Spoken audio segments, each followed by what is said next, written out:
Serie: La supremacía de Cristo. Tema de hoy: la oración de Pablo. Primera parte. Ok, Colosenses capítulo 1 del 9 al 11. Mira lo que dice la palabra de Dios.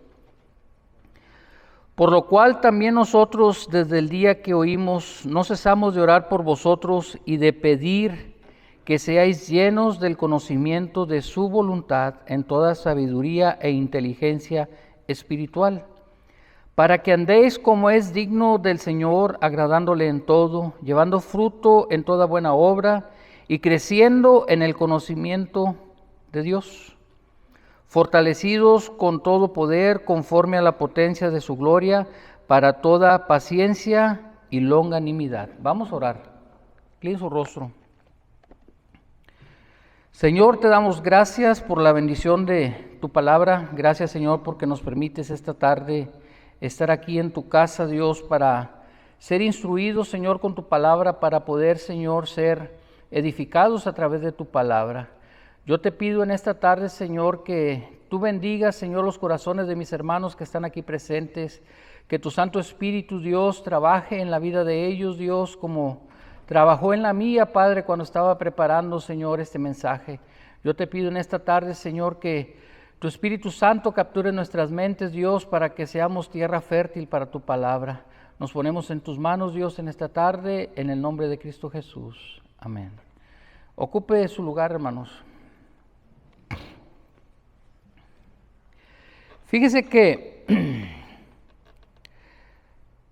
a pesar de no tener todas las facilidades que ofrece la tecnología, ¿cuántos tienen todas las facilidades que ofrece la tecnología hoy en día? Bueno, yo no, casi, pero no, me faltan muchas cosas. Hay gente que no tiene internet en su casa, hay gente que no tiene un celular, hay gente que no tiene una tablet, ¿verdad? Que todavía no tiene esas facilidades. Déjeme le digo que a pesar de no tener a su alcance usted o yo todas las facilidades que hoy en día se ofrecen, que son bastantes, todo cristiano está capacitado para servir en el bienestar de la iglesia. ¿Sabía usted eso? Todo cristiano está capacitado para servir en el bien a los otros, hacerle bien a otros. Y usted dirá, ¿cómo es eso? A través de la oración, hermanos. Dios ha capacitado a cada creyente con la capacidad de poder comunicarse con Él, de poder interceder por otros, de poder orar por la iglesia, de poder orar por las necesidades de alguien más, de poder orar por un enfermo, de poder orar por alguien que está pasando por una tristeza, por una aflicción, por un proceso de restauración. Y desafortunadamente, hermanos, la oración o el ministerio de la oración es de los menos socorridos en las iglesias. Mire, si el domingo hubiéramos anunciado que iba a haber comida gratis aquí, no hay dónde sentar a la gente atrás. Pero el domingo, los martes cuando nos toca, de los que me ha tocado estar aquí, a veces nomás 2 o 3.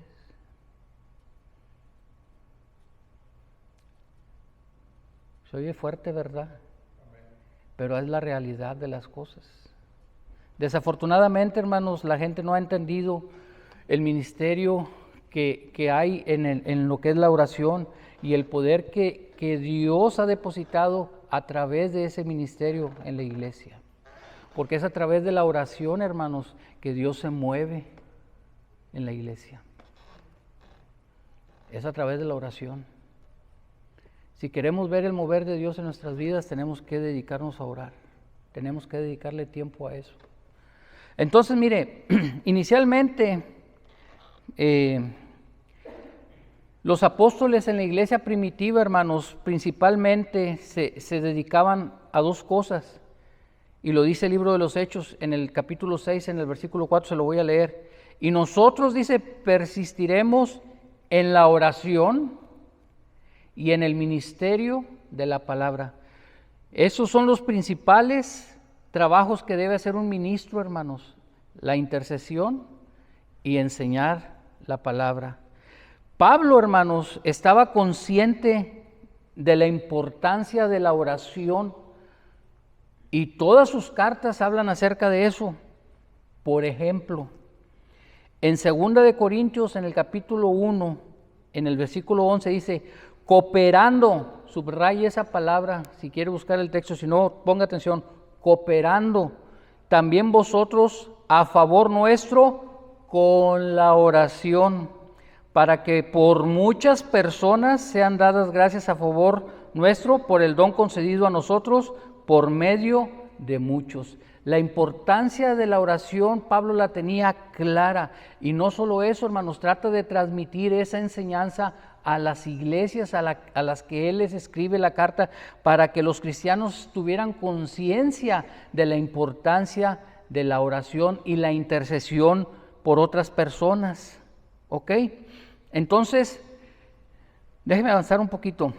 Pablo, hermanos, empieza esta carta diciendo, en esta parte de la introducción, porque todavía seguimos en lo que es la introducción, empieza diciendo, dice, por lo cual también nosotros desde el día que oímos, no cesamos de orar por vosotros. Es decir, por lo cual, es decir, gracias al informe de los 3 otros mensajes que vimos anteriormente, gracias a ese informe que él había recibido favorable en los versículos 8 por parte de Epafras, que fue el que le llevó el informe Pablo intercedió todavía, yo creo que más incesantemente, por los hermanos de Colosas, hermanos. Y es muy interesante esto porque Pablo recibió, hermanos, un buen informe acerca de los hermanos, ¿verdad? Que no sé si se acuerdan. Habló de su amor, de su compromiso, de cómo ellos estaban expandiendo el evangelio. O sea, no recibió malas noticias de ellos. Lo que recibió Pablo de Epafras acerca del comportamiento en general era que era una buena iglesia. Sí recuerdan, ¿verdad? Todo lo que hemos visto. Sin embargo, hermanos, desafortunadamente, a veces nosotros nos concentramos en orar solamente por las personas que están pasando necesidad. Y Pablo aquí nos está mostrando que también cuando la iglesia va corriendo, vamos a decirlo de alguna manera, como dicen aquí los gringos, smoothie, así suavecito, ¿sí? También debemos interceder por la iglesia para que eso siga pasando. ¿Por qué? Porque Satanás siempre va a tener interés en estorbar a aquellos que pueden llevar el evangelio a otras personas. Y eso era lo que estaba por pasar aquí en esta iglesia, a pesar de el buen informe que había recibido el apóstol. Y el apóstol dice que ora a favor de ellos a pesar de saber, o por causa de saber lo bien que estaban llevando la iglesia. ¿Ok? Entonces, vamos a seguir avanzando, hermanos. Otro aspecto, hermanos, que tiene la oración es el conocimiento de las personas. Mire, pues hasta antes de la pandemia estuvimos teniendo oración aquí, habíamos un grupo bastante nutrido, el hermano Montelongo y yo estábamos aquí, lo hacíamos en las mañanas y luego lo cambiamos a las 6 de la tarde, y como que la gente no vino ni en la mañana ni en la tarde, y luego lo cambiaron a las 7 y pues siguió igual la cosa. Entonces ya vimos que no era cuestión de horario, es cuestión de la gente, ¿ok? Pero por lo que le quiero decir yo esto es, yo realmente, ya se lo he dicho antes, yo soy muy malo para aprenderme los nombres. Me toma tiempo aprenderme los nombres de las personas, y luego me da vergüenza volverles a preguntar porque van a decir, el hermano no le importa, ¿cómo? No, es que soy malo, hermanos, no sé, no. Y luego quedé medio tocadillo ahí, a mí me ha dado 3 veces COVID, y sí me afectó. Entonces, cuando yo vengo y oro, de los que sí sé los nombres o los apellidos de las familias, yo le pido a Dios, ¿verdad? Por fulana, fulano, el otro, por Alma, por Lili, y así me agarro, Isaí, allá donde está, y así me agarro, hermanos. Y luego llego a la banca por el hermano que sienta allá, y el otro que está allá, que no sé cómo, y la hermana también, que no me acuerdo cómo se llama, que tiene muchos niños, y allá, así, en serio, se lo digo delante de Dios. Sí, así. En algunos puedo llegar a conocer la necesidad, en otros no, pero el Espíritu dice que nos dice por quién interceder o por quién interceder. Entonces es importante, hermanos, que nosotros nos conozcamos y sepamos hasta cierto punto las necesidades unos de otros para que podamos interceder a favor de esa necesidad. Y esa parte es importante que la tengamos presente. Es importante que rompamos, hermanos, a veces eso de que no nos queremos abrir. A veces es difícil porque se están pasando situaciones difíciles, pero busque a alguien que sea de su confianza para que pueda orar por usted, para que lo acompañe en oración, para sacar adelante eso que usted tiene o esa situación que está pasando en su familia. Entonces la oración de Pablo, hermanos, esa oración incesante que él tenía dos elementos muy importantes. Primero, el amor de Dios puesto en su corazón lo llevó a unirse en oración por aquellos que amaba por causa de Cristo, que eran los colosenses. Y eso debe estar presente en tu vida y en la mía. El amor a Dios, porque cuando decimos que amamos a Dios, como lo vimos en otras clases, y no nos preocupamos por los hermanos, miren, hermanos, nos estamos haciendo locos todos aquí. Así se lo digo. Así es lo que dice la Biblia. Seguimos en tinieblas y no nos ha resplandecido la luz de Cristo y estamos aquí nomás haciéndonos locos.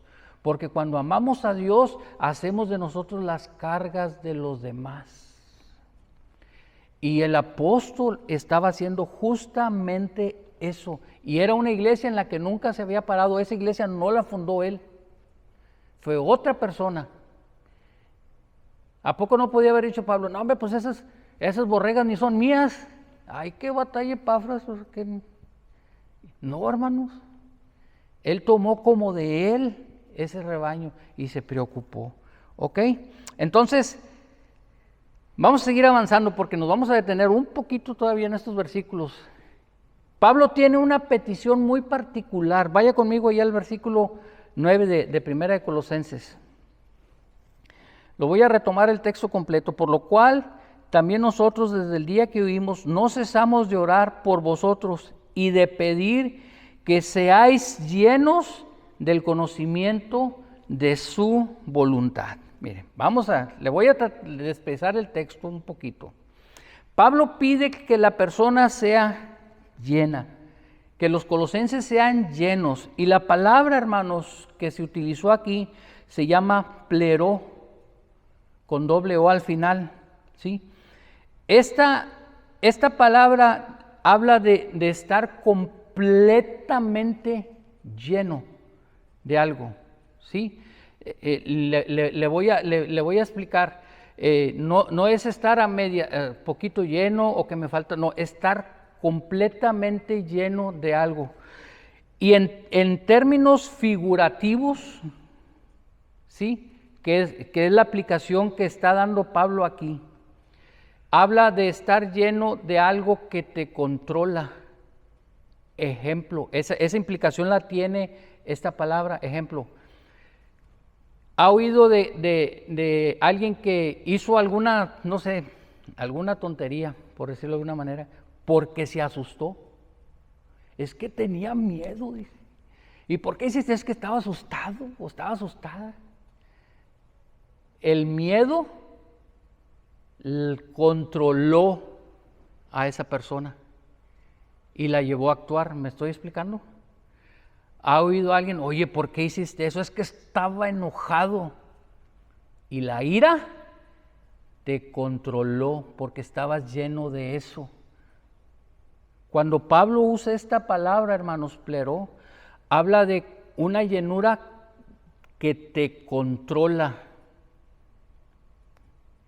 Si tú estás lleno de ira, te va a controlar la ira. Si tú estás lleno de envidia, te va a controlar la envidia. Si tú estás lleno de lo que se te ocurra, hermano, eso es lo que va a controlar tu vida. Cuando la Biblia dice que seamos llenos del Espíritu Santo, mire, no malinterprete esto que le voy a decir, hermano. Yo no me impresiono si tú te caes aquí, si te revuelcas, no, eso a mí no me impresiona. Me impresiona cómo tu vida es controlada por el Espíritu Santo. Porque aquí puede ser una cosa, pero allá es otra cosa.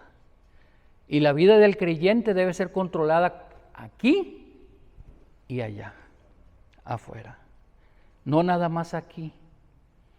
Ok, por eso yo creo en las lenguas, yo hablo lenguas, todo eso, el Señor tuvo a bien bautizarme o revestirme con el poder del Espíritu Santo, eso yo lo creo. Pero más allá de eso, es que tanto dejo que esa llenura controle mi vida.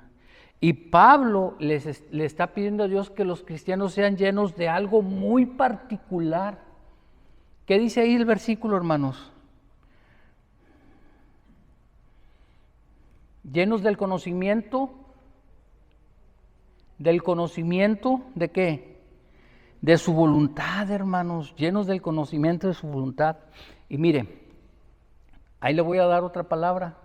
La palabra que se usó por conocimiento es una palabra yuxtapuesta, es decir, se compone de dos palabras, ¿ok?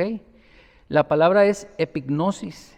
¿Por qué le estoy diciendo todo esto, hermanos? Va a decir, hermano, siempre tira bastante rollo. No, mire, a mí sí puedo, pero no me gusta. Yo quiero adentrarme lo más que se pueda y despiezar el texto lo más que se pueda para que cuando usted lo vuelva a leer, se acuerde de lo que realmente quiere decir ahí. Esa es la finalidad de eso. Esa palabra, hermanos, epignosis, el conocimiento, habla de un conocer profundo. Mire, le voy a leer textualmente lo que dice el diccionario. El diccionario, no es un comentario bíblico, es lo que dice el diccionario bíblico. ¿Cómo se traduce textualmente esa palabra del griego a nuestro idioma? Al menos al español, que es el que yo más domino. ¿Ok? Dice, denota un conocimiento total, un discernimiento y un reconocimiento total. Es decir, que cuando tú miras a alguien alguien te habla de una persona y te dice, yo lo conozco, tú no puedes estar diciendo eso, porque eso que estás diciendo tú son mentiras, porque yo lo conozco bien o conozco bien a la persona. ¿Le ha pasado? ¿Alguna vez se ha intervenido usted así? Eso yo no te lo creo porque yo conozco bien a la persona. Te lo creería de X, Y o Z. Como dicen en mi rancho, tú lo dirás por Juana, pero la chismosa es Petra. ¿Verdad que sí? Bueno, habla de un conocimiento muy pleno, completamente pleno, pero fíjese bien, tiene una implicación, por eso es que yo le quiero decir esto. Habla de una mayor, oiga bien, de una mayor participación del conocedor, es decir, de usted y de mí, sobre el objeto conocido, influenciando el objeto conocido al conocedor. Es decir, que yo activamente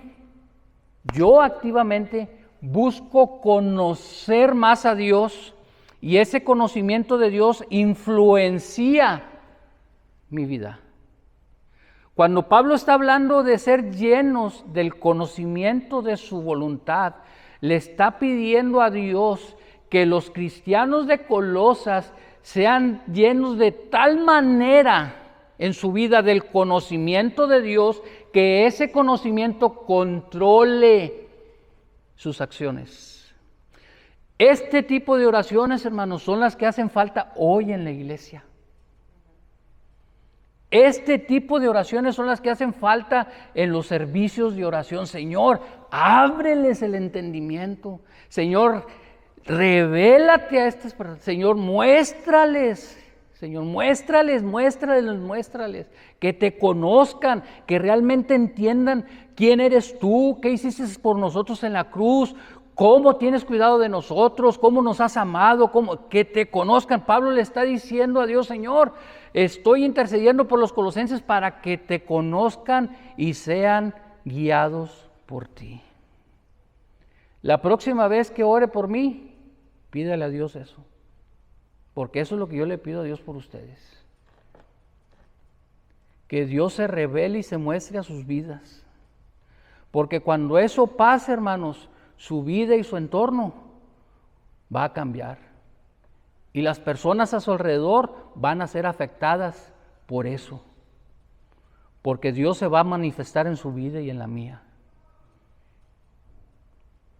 Así como lo está oyendo. Entonces, Pablo, hermanos, les está diciendo, le está pidiendo a Dios que los cristianos sean más llenos de ese conocimiento. Miren, hermanos, en la oración, esto es algo que yo he aprendido. No se trata tanto de que Dios me escuche siempre a mí.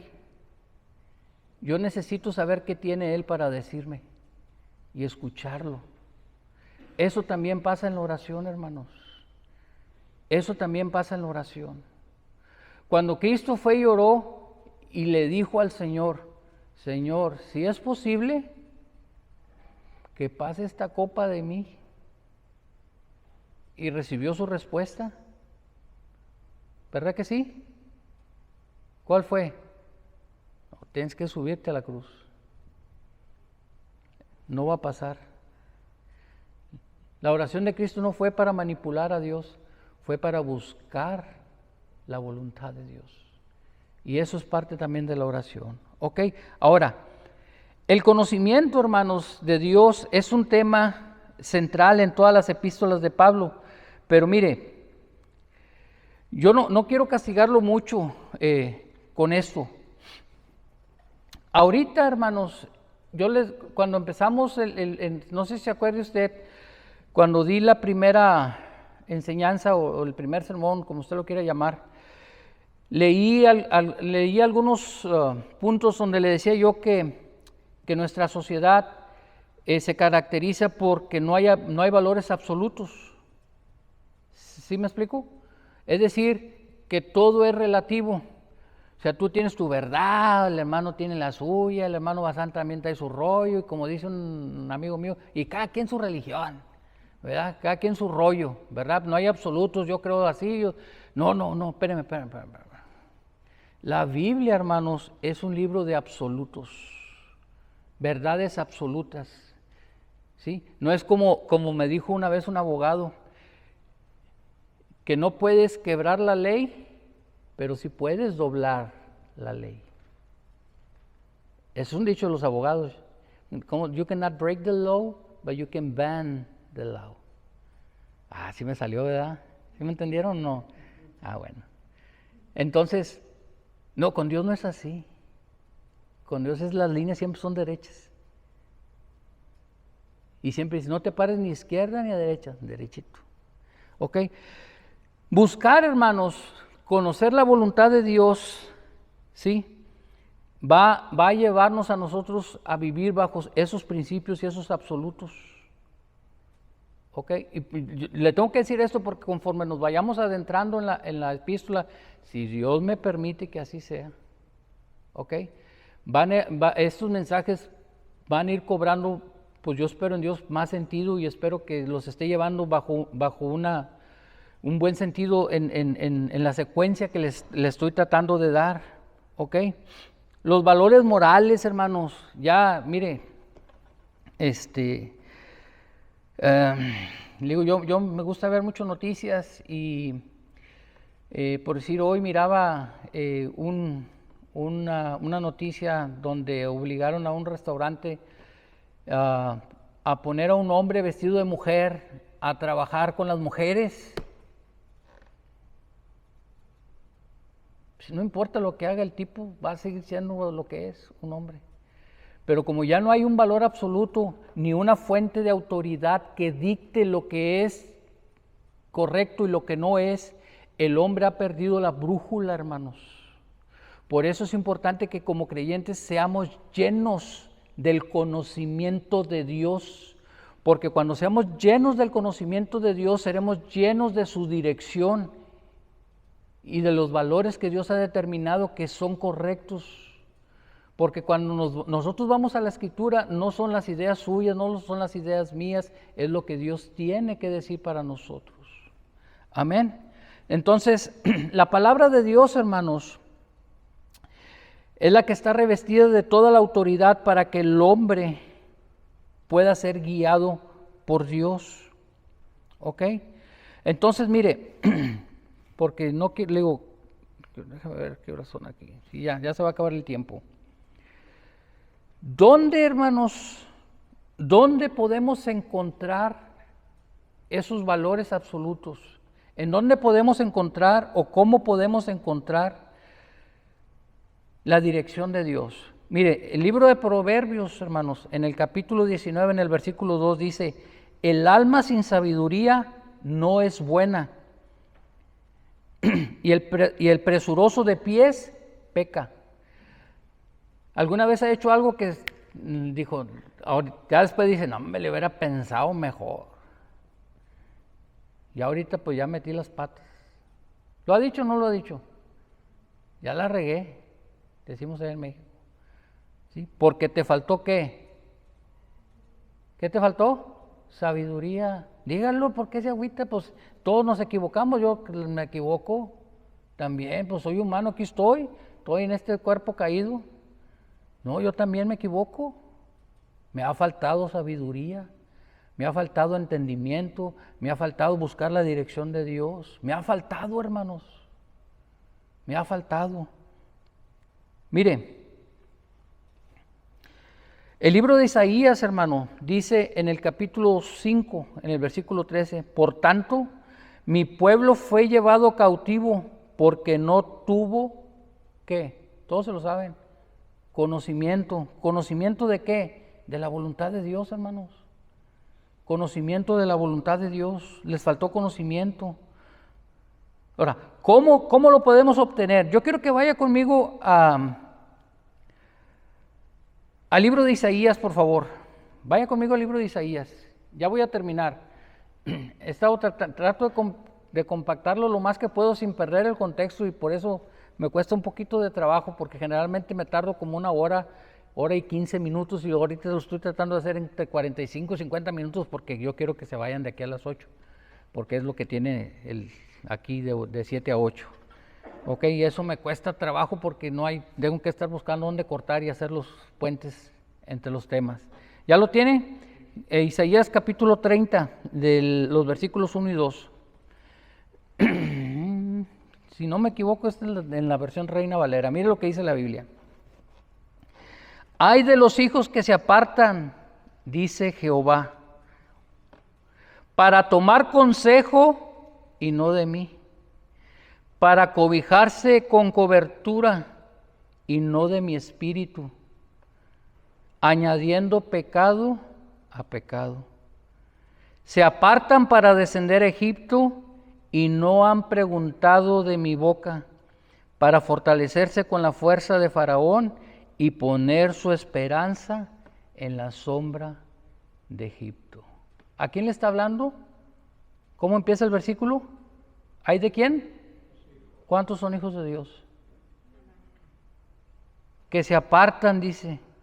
Imagínate que tenemos todo el consejo de la palabra de Dios y tú andas buscando un psicólogo para que te terapee.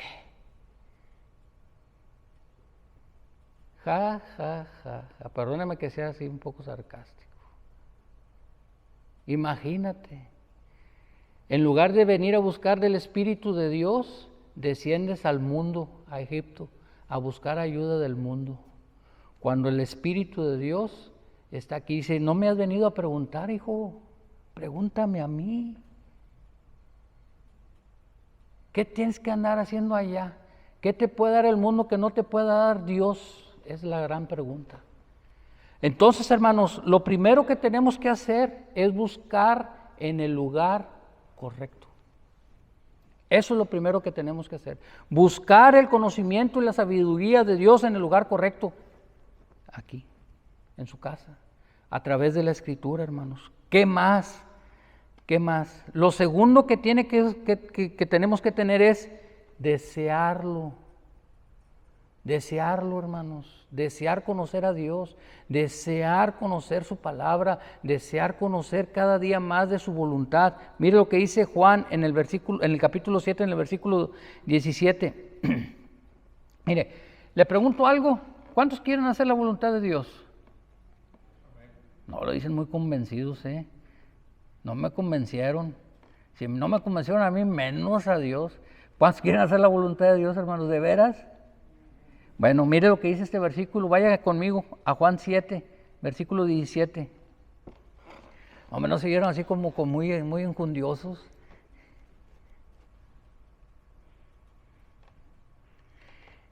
El que quiera hacer la voluntad de Dios, conocerá si la doctrina es de Dios y si yo hablo por mi propia cuenta. ¿Qué hay que conocer? La doctrina, hermanos. Este es Jesucristo hablando. La gente dice, hermano, es que no sé qué hacer. Pues no sabes, pues no conoces la voluntad de Dios. ¿Cómo vas a saber qué hacer? No te metes con Dios, no buscas a Dios, no vienes a la oración, pues ¿cómo vas a andar ahí como los perritos recién nacidos, con los ojos cerrados caminando? Porque no conoces, no te has preocupado. Hay que desearlo, hermanos. Si nosotros queremos hacer la voluntad de Dios, tenemos que buscar su voluntad y conocer su voluntad, y es a través de su palabra que lo podemos conseguir, hermanos. En tercer lugar, hermanos, se requiere depender del Espíritu Santo de Dios. Dice la Biblia que el Espíritu de Dios nos guiará a toda verdad y a toda justicia. Justicia. Si queremos seguir la voluntad de Dios, si queremos conocer la voluntad de Dios, tenemos que meternos con Dios. Pablo le está pidiendo a Dios que los colosenses conozcan su voluntad, sean llenos de su voluntad y sean controlados por su voluntad. Por eso le dije que nos íbamos a ir muy despacio con esto, porque yo quiero, es mi deseo, Dios lo sabe que es mi deseo, que podamos entender el propósito tan importante que tiene esta carta dentro del Evangelio. ¿Le parece que es una carta que está actual? A mí me parece que sí, hermanos. Y vamos a ver unos temas más que nos vamos a meter un poquito más a fondo. Póngase de pie.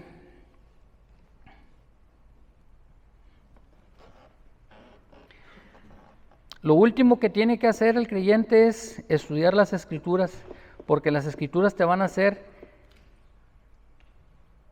preparado para toda buena obra. ¿Quiere conocer la voluntad de Dios, hermanos? ¿Sí? Bueno, pues lo veo el martes a ver si es cierto. A ver si es cierto que quiere conocer la voluntad de Dios. Amén. Inclinen su rostro, vamos a orar. Señor, te damos gracias por la bendición de tu palabra. Gracias, Señor, porque hasta el día de hoy, Señor, tú me has permitido estar aquí en tu casa estos días. Yo te pido, Señor, que en tu infinito amor y misericordia me permitas, Señor, seguir adelante. Yo te pido en esta tarde, Señor, que tú bendigas a mis hermanos que están aquí presentes, que han venido, Señor, que se han decidido a estar fielmente aquí todos los miércoles, Dios, para escuchar tu palabra. Yo te pido, Dios, que nos ayudes a ser llenos del conocimiento tuyo, Dios. Si hemos descuidado, Señor, la lectura de la Biblia, si hemos descuidado, Señor, la oración, si hemos descuidado, Señor, la intercesión, Padre Santo, por la vida de otros santos, Padre, que están en necesidad, Señor, y aún aquellos, Dios, que están en una situación mejor, Padre, que tú sigas bendiciendo a tu iglesia. Yo te pido en esta tarde, Señor, que tú nos perdones si es que nos hemos apartado indebidamente, Dios, de tu palabra, si nos hemos apartado, Señor, de buscarte, Señor, en oración y no hemos hecho, Señor, el tiempo que tú, Señor, mereces para que nosotros te busquemos día tras día. Yo te pido en esta tarde, Señor, que nos muestres, Dios, las áreas de nuestra vida en las que estamos fallando y que podamos entregarte, Señor, esas áreas de nuestra vida para que tú obres en ellas. Yo te pido que bendigas a mis hermanos aquí presentes, Dios, en las necesidades que ellos puedan tener. Yo los pongo en tus manos en esta tarde, mi Señor, en el nombre de Cristo Jesús. Amén. Dios les bendiga, hermanos.